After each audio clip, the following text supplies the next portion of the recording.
Toronto's new alternative, Indie88. It's Lana. It's a very exciting time because Strumbellas are here. I have Jimmy, I have Dave, I have Izzy in the studio with me, who have 3 shows at the Horseshoe coming up in December 1st, 2nd, and 3rd. And again, tickets, I think there's just a few left for that December 1st show. Yeah, that's right. Friday and Saturday are sold out, so get Thursday tickets while you can. You spent the whole summer on the road, a lot of changes going on.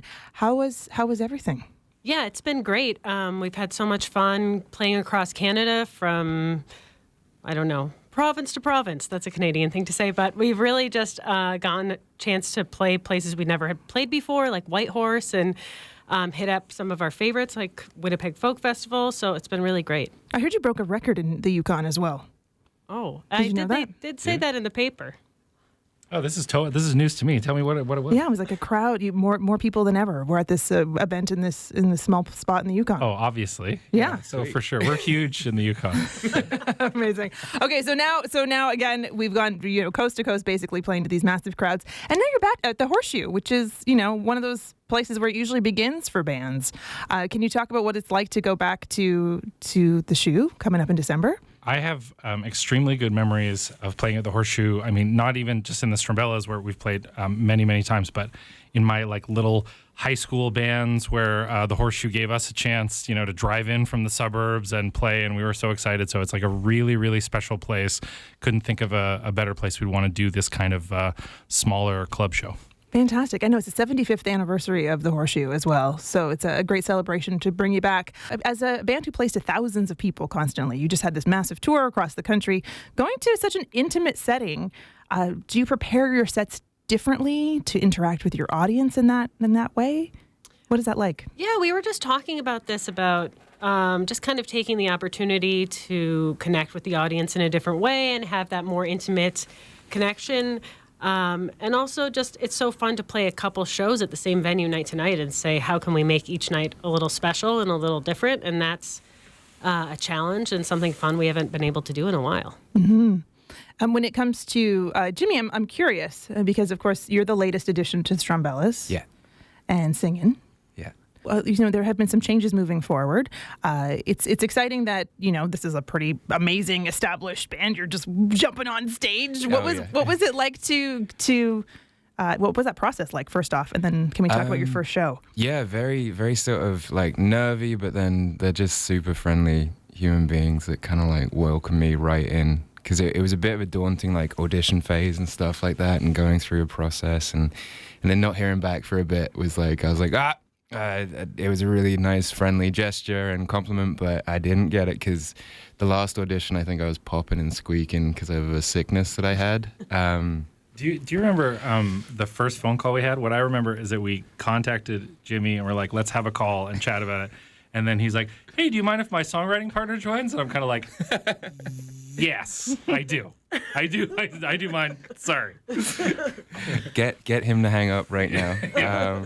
Yeah, I thought it was going to be a co-write. I was heading into work. I was apprenticing as a barber at Sink or Swim at the time in Brantford, where I live. And Dave calls, and I'm just like, oh, so we're doing a co-write? What's happening? And he's like, no, it's not a co-write. It's a bit different. You might want to get him to hang up and call him back later. And then, it's just been so welcoming and magic, and just grateful for it, because it's just every day to just wake up, work on music with great human beings is a lot of fun. And we kind of meshed really. I'm doing hand gestures on radio. Mm-hmm. We meshed really, really well as a family, kind of right off the bat. We hired him essentially because he's a barber. So he's 2 for 1. That's the main reason. Dave, your hair's looking good. You have a little rat tail going on, but a little. I don't know if it's faux hockey. What's going on here? Thank you. No, it's a rat tail. It's okay. A straight up rat tail.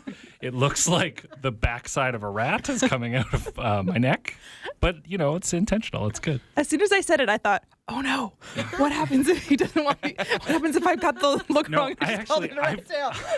No, I've been trying to get people to cut a rat tail into my head for a long time. I've been to 3 or 4. Izzy can attest to this. I've been to 3 or 4 haircut appointments where I've been like, I want a rat tail, and they're like, okay, crazy, and they just cut me like a respectable mullet. And then finally I found my guy. And he's like, let's do it. Saddle up. Respectable mullet. That's where we are. I love this. It's Lana. If you're just tuning in, speaking with Jimmy, Dave, and Izzy from the Strumbellas. Jimmy, I do want to ask you a bit about your first show, because we obviously talked about you coming into the band. Yeah, and actually, you know what, Izzy and Dave, I have a question for you about that experience. Yeah. Was it kind of like speed dating? Was it kind of like you have a whole bunch of people that have known each other for a long time, and it's like, okay, what is that? Did you draw? Like, did you vote?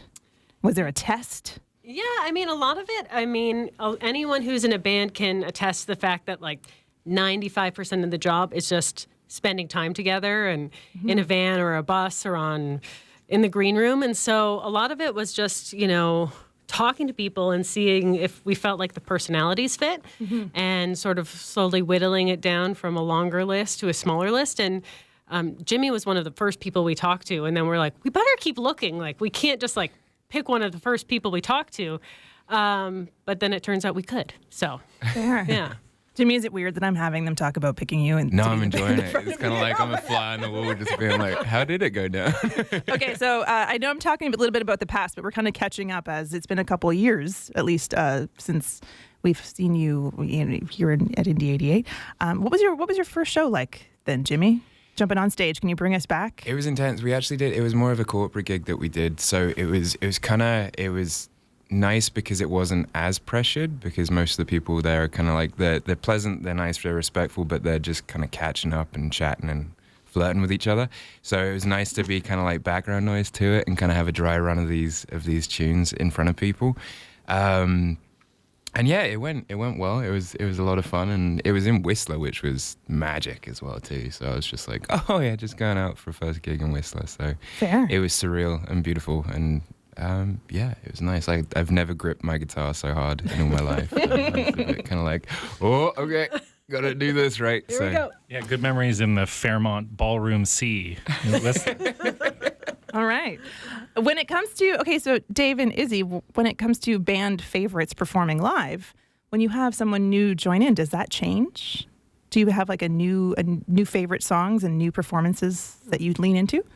Mine are changing all the time. This sounds like a cop-out answer, but like it really just shifts depending on my mood and what is like hitting with the audience. Like I really thought we have this Shania Twain song that we do that don't impress me much, that I thought was just going to kill. I was so excited to do it, and it was like immediately went to number one on my favorites, and it bombs every time, and I have no idea why. I'm like, they're never going to expect this, and then we play it, and everyone goes to get a beer. I have no idea what's going on, but it's very like unexpected for me, and like based on kind of like what's hitting and what's not. Okay, Izzy, what about you? I don't know. Some of it's so different playing with a different person on stage, and some of my favorite moments are the quieter, more acoustic songs we play, especially for an theater environment or I guess a club environment too, that it's kind of a different way of getting to know Jimmy and seeing how you sing with someone differently when I've been singing and playing with the same people for over 10 years. So yeah, those quiet moments in songs like Wild Sun, Underneath the Mountain, I think those are my favorites. Just say you like the ones with a bunch of violin in it. That's like I'm reading between the lines here. God, Dave and I are, yeah. They're beefing. We're beefing. I love it. I'm here for it. I mean, it makes great radio, guys. But just be kind, okay? I wanted to ask you again. We've got the shows coming up December 1st, 2nd, and 3rd at the Horseshoe. There's still, if you're listening right now and you don't have tickets yet, I'm telling you, get on those December 1st tickets because it's going to sell out. But when it comes to recording, what's going on with? I've seen your social media. I know you guys are working on stuff. How's that going?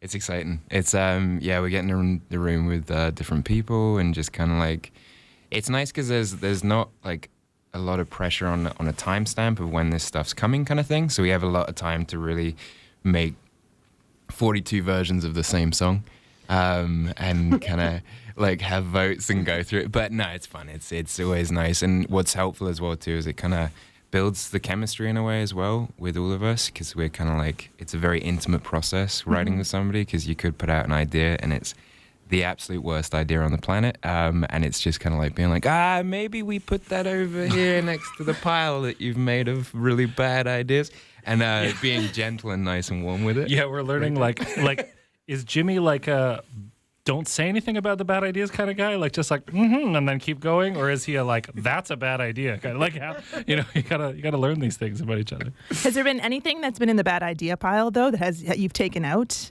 and has ended up turning into gold?